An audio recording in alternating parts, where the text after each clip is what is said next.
Good morning, everybody. My name's Ronnie from KIC, and along with my colleague David Payne, we'll be running through this morning proactive security monitoring. So, morning, Dave. Morning, Ronnie. How you doing? Very well, very well, very well. Good stuff. Thank you all for joining us this morning. This is going to be a fairly short webinar. We'll be finished before 11 o'clock, and we will have time at the end for question and answers. If you do have any questions we're going through, please just put them into the chat box, and one of my colleagues will run through as many as we possibly can. But thanks again for attending. The agenda for this morning, we're going to be talking about security, what else we can do to protect ourselves and understand what the threats are. And we're going to be introducing, we're going to look at the threat landscape, briefly look at some of the threats. You'll be aware of what's happening in the news. We're going to talk about a new service, proactive security monitoring. I just very briefly, a very simple little anecdote from my childhood that hopefully will help you kind of understand what we're doing here. My granny, when she left her house, used to always lock the door. She'd walk a couple of paces away, and then she'd turn back, grab the handle, try and force the handle to open, and try and rattle the door off its hinges. She'd then walk out, and she'd always stop on the pavement and look back at the house. And I didn't know what she was doing as a small child. I didn't know what was going until one day she ran back into the house up the stairs to shut an open window at the top. In very simplistic terms, what my granny was doing was looking at her house as an outsider would look. She's looking at it as a burglar would look at it and see where are the opportunities for a burglar to take advantage. And what our proactive security monitoring service is all about is taking exactly that approach and saying, what can the bad guys, what can the hackers and people with bad intent, when they look at our computer systems, our websites, when they look at that through the internet, what is visible to them on the internet? What can they see? What windows are open? What doors are not locked? Metaphorically, can they see in our business? And we're going to look at how we can monitor that. And importantly, we're going to look at what are the elements of that, but critically, what are the action plans? Because it's one thing knowing that we've got vulnerabilities, or we've got open doors, if you like, within our computer systems. But the real trick to all of this is actually having a plan to fix it and do something about it.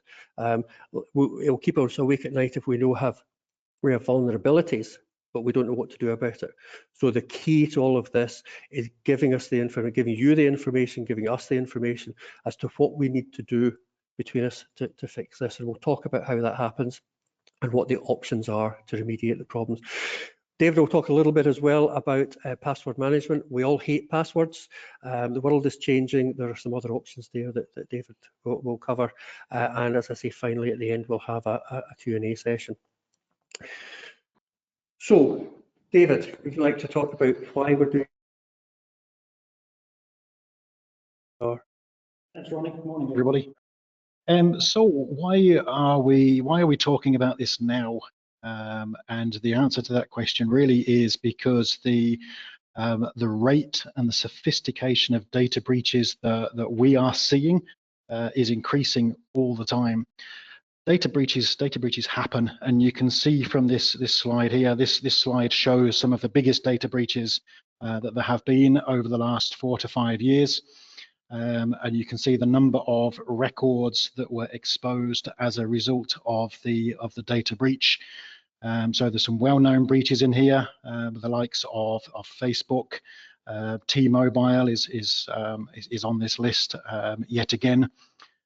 Contract tracing data, 38 million records, including data from a number of contact tracing platforms were exposed.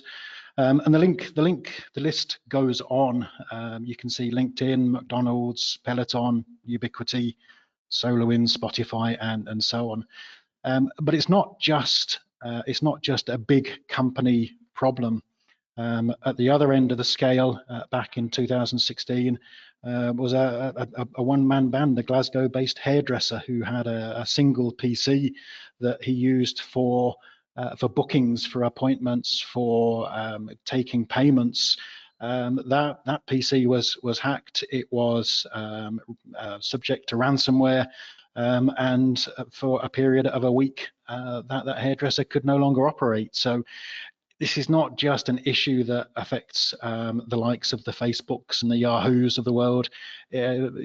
Quite often, hackers are they don't target individual companies. The approach is very scattergun. And it's really, they'll send out thousands and thousands of emails, they'll probe thousands and thousands of servers, and it takes a very small percentage of that to be successful for them to actually gain a foothold, and that's how a data breach begins. The consequences of data breaches is the Information Commissioner's Office and some of the fines that they levy. And it's not only the financial penalties that are the issue, but it's also the brand reputation and the damage that it can do to trust. And those sort of things take a very, very long time to build up, but are lost very, very quickly. So, the Information Commissioner's Office fined British Airways £20 million fairly recently for security failings that allowed a cyber attacker to penetrate their environment and leak personal data. Marriott International, you can see on that screen, they were fined £18.5 million over a breach that saw 383 million records released. Ticketmaster. And just last month was a solicitors based down south, a solicitors practice. They were fined £98,000 for failing to prevent a cyber attack by not patching internet-facing systems quickly enough. Over the last financial year, the Information Commissioner's Office has issued fines totaling £42 million, and that's the real state of where we are. That number is only going to get bigger as more systems are connected and software moves on at a fair pace. So what are some of the causes of data breaches? Well, they're listed down the left-hand side of the screen. Unpatched systems, this is where software vulnerabilities come in. It might be that patches are not available, and that is something that's known as a zero-day vulnerability, because there are no patches around to apply, or it might be that patches are not applied in a timely enough manner. Unsecured information, that's really down to misconfigured systems, and the one that I hear about on a regular basis is Amazon AWS web buckets storage, basically, that is used on AWS that is not secured properly. Poor security practices. Two-factor authentication comes into this. You go back 3 or 4 years, two-factor authentication was a nice to have. These days, it's a must-have. It's mandatory. Out-of-date software also falls into this category. If there are still servers out there running 2008, it's a major vulnerability. And as soon as a vulnerability is released, the hackers know that. They'll go out to the likes of Shodan, which is a search engine that lists everybody's devices that are connected to the internet. And very quickly, they can find where a 2008 server is and start to attack it. And passwords, as Ron has already mentioned, weak passwords is a leading cause of data breaches. Passwords that are not complex. The minimum password length of today should be 12 characters or more. And reused passwords. Password reuse is very, very common. We've all got a lot of different accounts with different usernames and passwords on. And every account should have a unique password, should have a strong password, and passwords really shouldn't be reused. So the purpose of this, what we're trying to do, is we are trying to help you from ending up on this list. That's where we are. Thanks for that, Dave. So what do we do about it? How can we tell what these vulnerabilities are that we have? And what we're going to look at for the rest of this session is what tools can we use, what ways can we bring what can we bring to the table to identify these issues and produce a resolution. So KIC has put together a package of services which is based on primarily 3 individual components. The first is a vulnerability scanning tool, and Dave's going to talk about each of these components in a little bit more detail in a moment. So the second one is an early warning service that looks at what's happening out there on the internet, not just what our exposure is, but what other things are happening in the world that could be affecting us. And look at emails, because email attack is one of the easy ways for attackers to get in. So we've taken these 3 different components, these 3 different products, if you like, and we've wrapped them into a service which we're calling KIC, Proactive Security Monitoring. But as I said earlier, knowing the problem is one thing. What do we do about it? So the outputs from that are, first of all, a vulnerability remediation plan. So a plan that says, here are the problems, but here are what you need to do about it.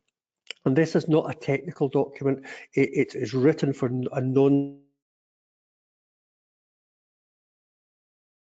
You want to know in layman's terms what actually is going on, what do we need to do. It gives you a very easy to follow action plan, and we'll talk more about that. And some of these alerts will give us particular notifications of things happening that need a more urgent resolution. They need to be dealt with straight away. So there's 2 things: those that we can take a more strategic approach to. We've got an action plan, and we can work through that. But anything urgent, we will let you know, and we'll let you know exactly what you need to do about it to move on from that. So let's take them one at a time. So Dave, vulnerability scanning first of all. Okay, so we have created a service around vulnerability scanning. We use a product called Nessus, which is the de facto industry standard for vulnerability assessments, and we host it in Azure so that we get a view of your servers and services from the internet, which is exactly the same as the bad guys get. The scan we run once a month, and it will identify any vulnerabilities that are found in any of your servers or services, and it will score them on a rating from critical down to information. It will also identify unsupported software. So again, come back to if you have servers running 2008 R2, if you have out of date IIS software running websites, this will all be picked up. And using that information, we will create a report, and there's a wee sample on the slide there. And that report will show the severity of the vulnerability. It will tell you what the vulnerability is, which hosts are affected, and how to fix the vulnerability. Now, if you have your own IT team, that is something that we can give you the report, and your own IT team can look at the issues and work through them. And if you don't, then that is something that we can work through with you. So the real feature of this service is to provide visibility of vulnerabilities. The key fact here being that you can only do something about a vulnerability if you know that it exists in the first place. And to be honest, the hackers are doing this anyway. They are scanning your servers, your services, looking for vulnerabilities to exploit. And we need to get down, we need to close any vulnerabilities and mitigate the risks before the hackers can get to it. The early warning service that we have is based on the National Cyber Security Centre's early warning feed that they provide, that comes from a number of UK-focused threat intelligence feeds and closed sources, which are not available elsewhere other than through the NCSC. This is a free service from them, but we wrap around that action plans and help interpret the reports and the output and what we actually need to do about it to mitigate risks.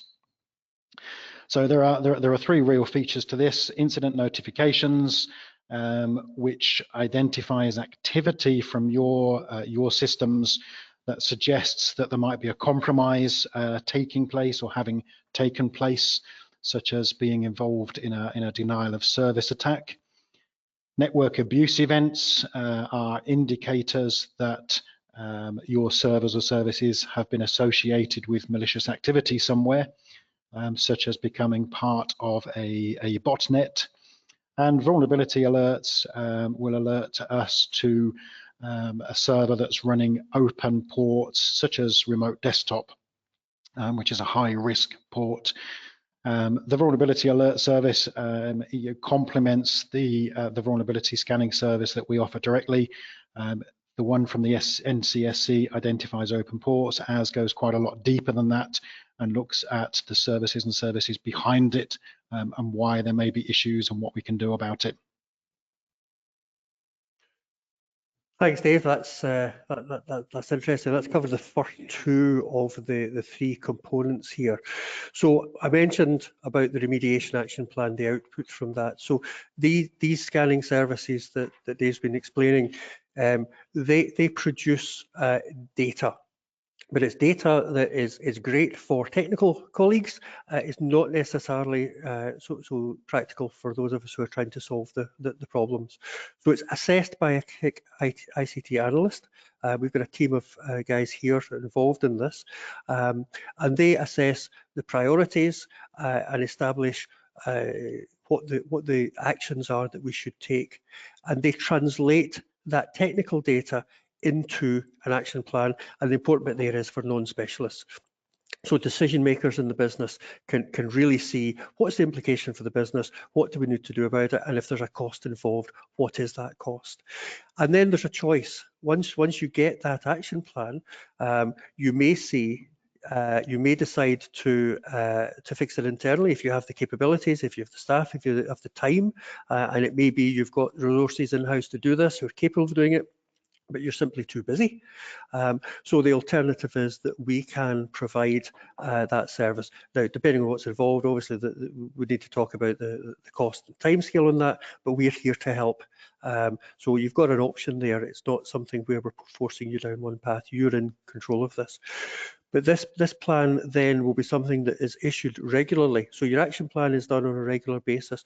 And what we tend to find is that the first time this is run, there's quite a large list of things that need to be attended, but very quickly over subsequent reports we've whittled that down, and you will still, if somebody changes something, you know, and then something appears back on the list, so that it's worth repeating, and part of the service is to do this on a regular basis and give you a regular action plan, prioritized action plan, so you can see going forwards the state of your exposure. So again, what we spoke about right at the start, which is how does your system look from the internet? What can people see when they're looking back and they're looking? Can they spot any open windows? Can they see a door that's not locked properly, metaphorically? So the third element in this package service is email addresses, email address check. Yeah, so for the email address check, we used Have I Been Pwned, as you can see at the bottom, which is a service created by the Microsoft Regional Director, Troy Hunt. So if any email addresses, usernames, passwords are exposed, he adds them to a feed. He verifies that they are legitimate and that the breach has actually happened. And currently, he has a database of just over 11.5 billion usernames and passwords. That's just, it's mind-blowing. 11.5 billion pawned, as he says. So exposed usernames and passwords on a list is just massive. Originally, this service was designed for individuals to use, but it now supports domain searches. And we can check to see if any email address on your business domains have appeared in a data breach. If they have appeared in the data breach, then there's a fair chance that the hackers have this information, and the first thing they will do is try and use the information that they've got. So if it's an email address, they might be sending phishing emails. If it's a username and a password, then they are likely to try using the username and the password on a myriad of different services, from the likes of Facebook and Amazon through to Microsoft 365, to try and see if people are reusing the username and password for different services. So we are notified when a new breach is listed that contains one of your email addresses, usernames or passwords from your domain, and we will notify you as a matter of urgency so that you can arrange for the associated username and password to be changed before a hacker has a chance to use it.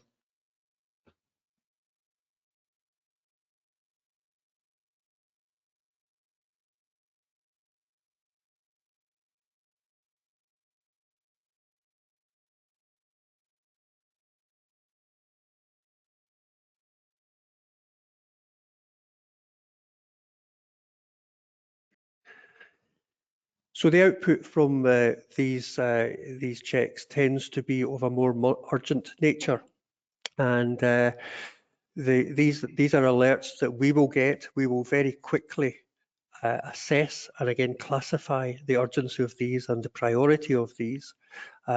And rather than going through an action plan and decisions about how it's going to be resolved, we will produce a very quick recommendation. And that may be something as simple as that user needs to change their password very quickly. But it's an urgent, it's an instant, it's this needs to be done. So the actions that we're taking to help you to understand what to do next are very much based on the priority. If it's urgent, we'll tell you, and we'll tell you urgently, and we'll give you a quick way to resolve the problem. If it's a more strategic issue, we'll look at the actions you need to take, if there's costs involved, who are the best people to do it, and work through that. So it's tailored to the priorities of the threat itself. So these are the three components which we're bringing together. Before we go on and look at that in a little bit more detail as to what the package involves, what's to do with it, Dave wants to have a bit of a discussion about the management of passwords, because we've seen that passwords can be an issue for security, but we all hate them. We can't remember them. So Dave, can you tell us a bit more about password management? Yeah, thanks, Ronnie. So you see at the top of this slide here, you can see that 81% of breaches are caused by weak or reused passwords. There are a few statistics that I found that say it's even higher than that. But it is essential that every single account has a unique password and a strong password. It's got to have a password of 12 characters or longer. That is the new Cyber Essentials recommendation, is that if you're not using two-factor authentication, your password has to be 12 characters or longer. And I have a lot of accounts. I've got far more accounts personally than I can possibly remember. And I use a password manager. I use LastPass. And all of my accounts are now secured with 30 character passwords that are completely random, completely unrememberable. And I log into them from a laptop, from a phone. I don't need to know what the password is. It's better that I don't. All I need to remember is my password to get into my password manager. So my password manager has a strong password, and that allows me into my vault where I can access the passwords that I need to log into various accounts.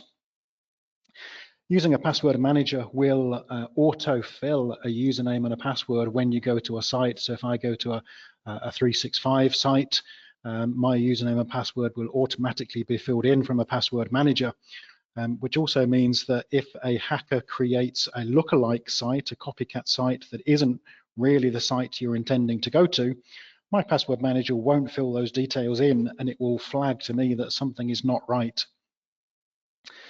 The National Cybersecurity Centre and Cyber Essentials now both recommend using password managers just because of the advantages they give in a world where there's far too many passwords to remember. And the LastPass service allows you to run reports, create governance and compliance. So you can create policies that prohibit password reuse. You can prohibit passwords being shared with other people. You can enforce two-factor authentication to get into your vault, and you can enforce geofencing so that your vault can only be accessed from UK registered IP addresses. The thing with the password manager is, yes, all of your passwords are stored in one place, which is a potential risk, but password managers will encrypt all of the information that goes into your vault on your desktop, on your laptop, on your mobile before they are stored in a cloud service. So in the event that the cloud service is compromised, none of your information is actually exposed to the bad guys. And the reporting side, a password manager will give visibility. It won't tell you what your users' passwords are, but it will tell you how many of your users are reusing their passwords, how many of your users have got weak passwords, and it's really the only way that you can get visibility into the password hygiene of the people who are protecting your data.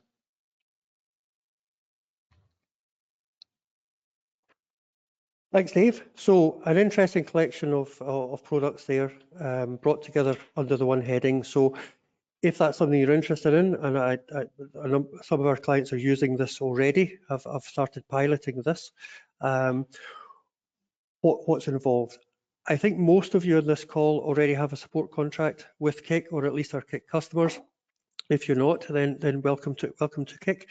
If you have a support contract, then this is designed to be an add-on to your existing contract. If you don't have a contract, talk to us separately. We can look at what the options are. But the first product that we've talked about is this proactive security monitoring service. And it's made up of the three components we looked at: the vulnerability scanning service, the early warning, and the email address check. And the key element, as we've said, is getting the action plan at the end of the day. A separate package is the password management. Dave mentioned LastPass, and that's the one we use and that we would recommend. So what's involved with that? With the proactive security monitoring, that's a simple add-on to your existing support contract. It costs £75 a month, which certainly their existing customers use that seem to tell us it's very good value for money. So it's not an onerous cost, it's not a high cost. The password management is priced slightly different because it's per user. Each email user that you have, there's a cost of just over £5 per user per month, and that gives you all of the protection.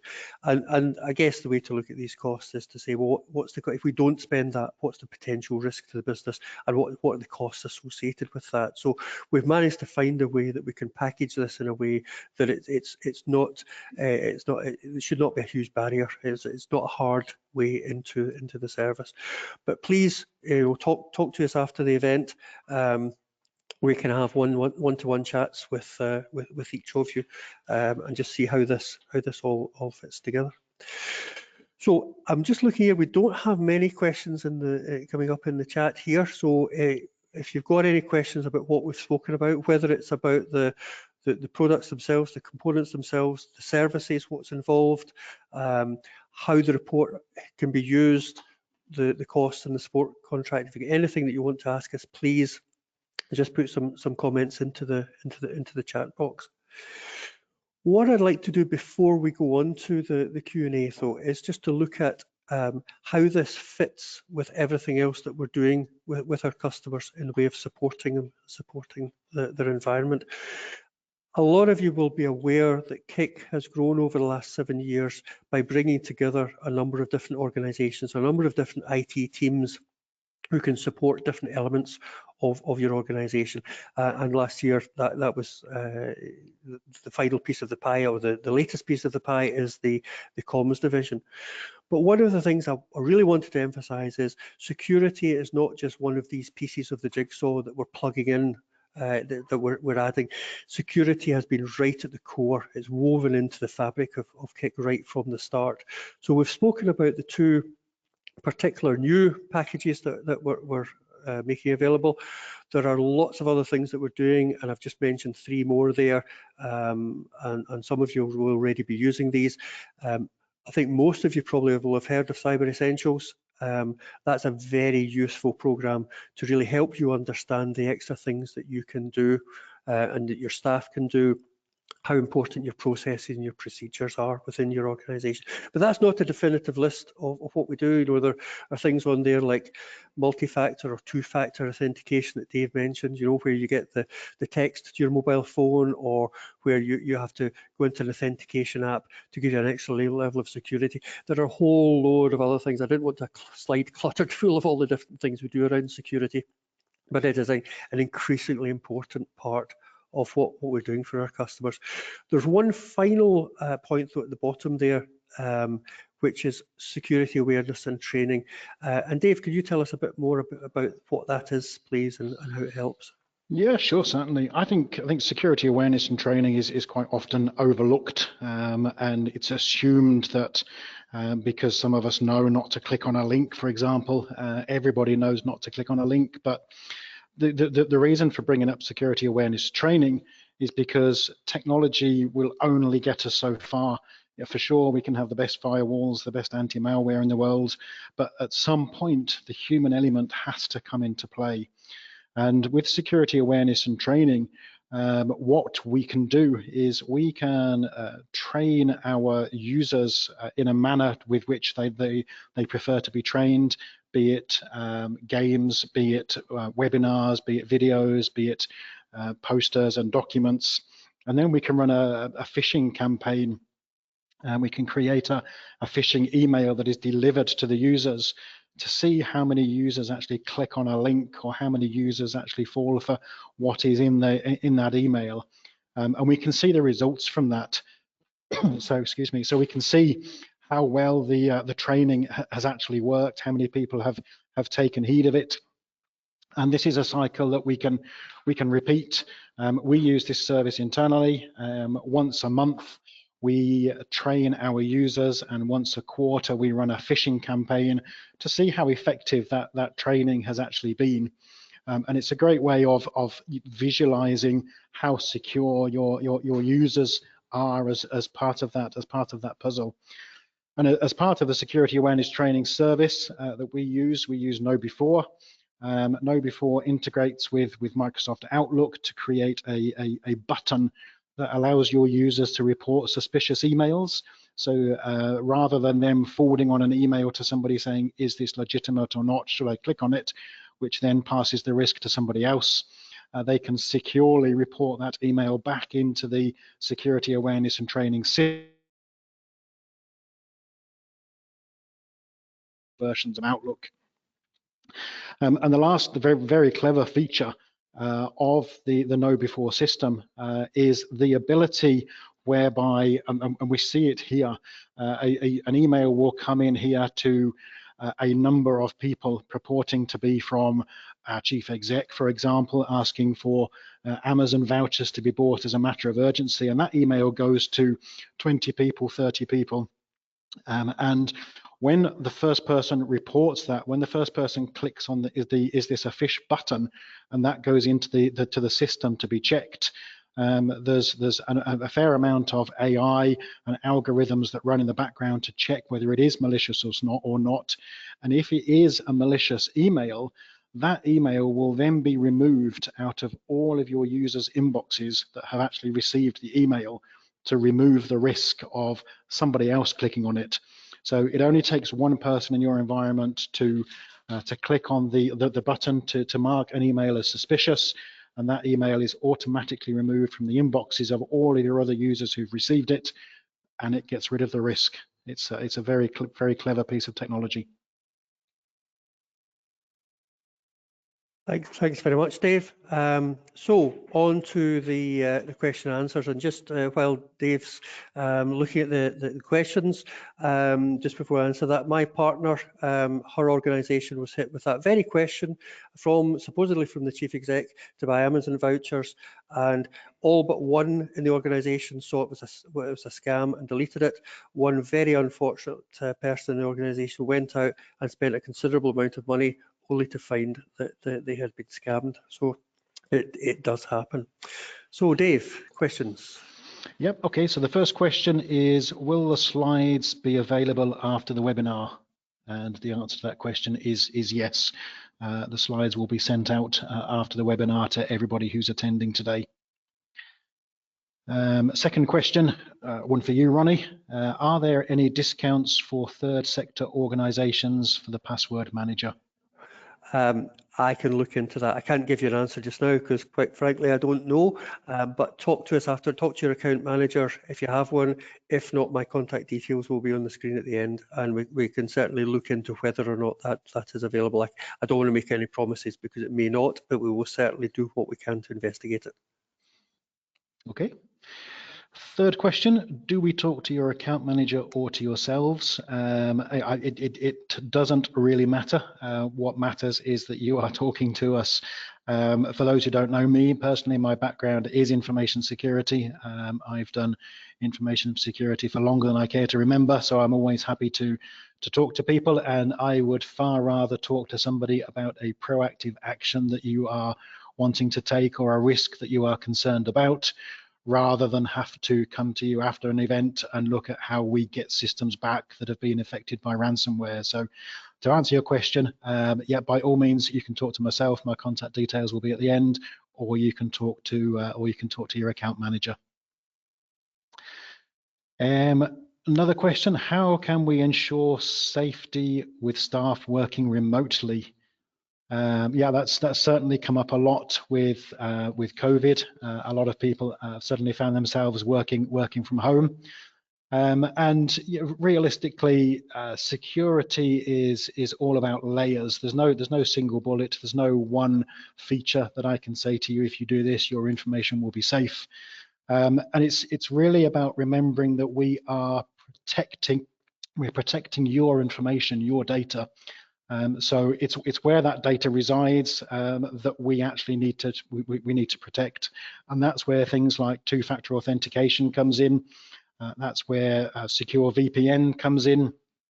That's where data leak prevention comes in, to stop people copying data from a cloud service like 365 down to a local PC.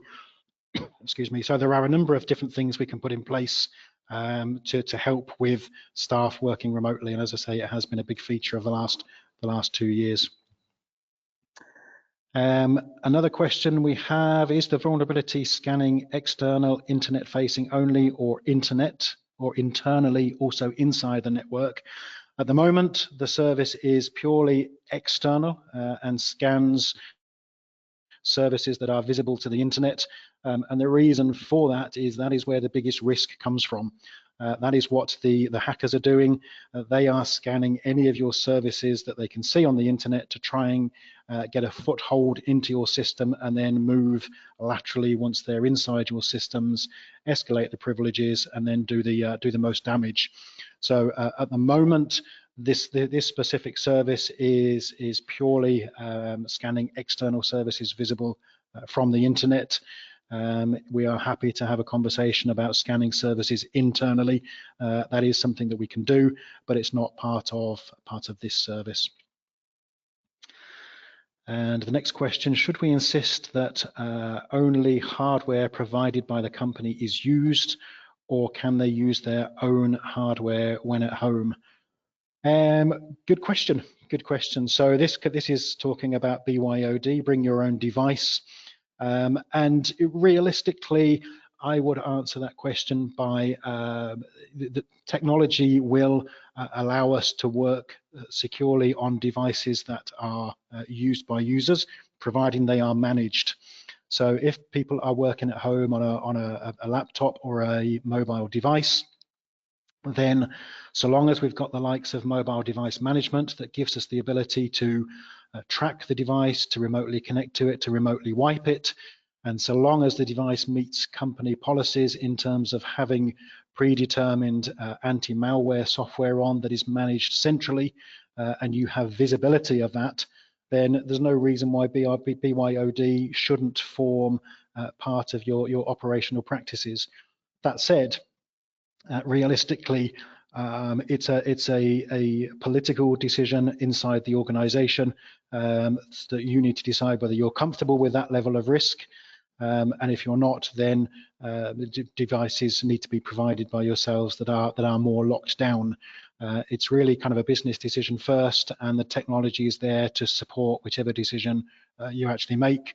But in terms of remote working on users' own devices, yes, it's possible. And yes, with the right approach, it can be done securely. Okay, I think that's the end of the questions. Yeah, no more questions have appeared. Okay, over to you, Ronnie. Great, thanks very much, Dave. Thank you for that. Just to bring up the contact details at the end there, if you do have a contract with us, you almost certainly will, well, you will definitely have a KIK account manager, one of my colleagues. It may also be me, but whoever your KIK account manager is, speak to them. If you're not sure for any reason, check with who you know, with the support department, who you normally deal with there, and they'll put you on to the right person. If you don't have a KIK account manager, my contact details are there, ronnie.mclaren@kikict.co.uk. That's our website as well. So if you, and please get in touch with us. So I think that's pretty much at the end.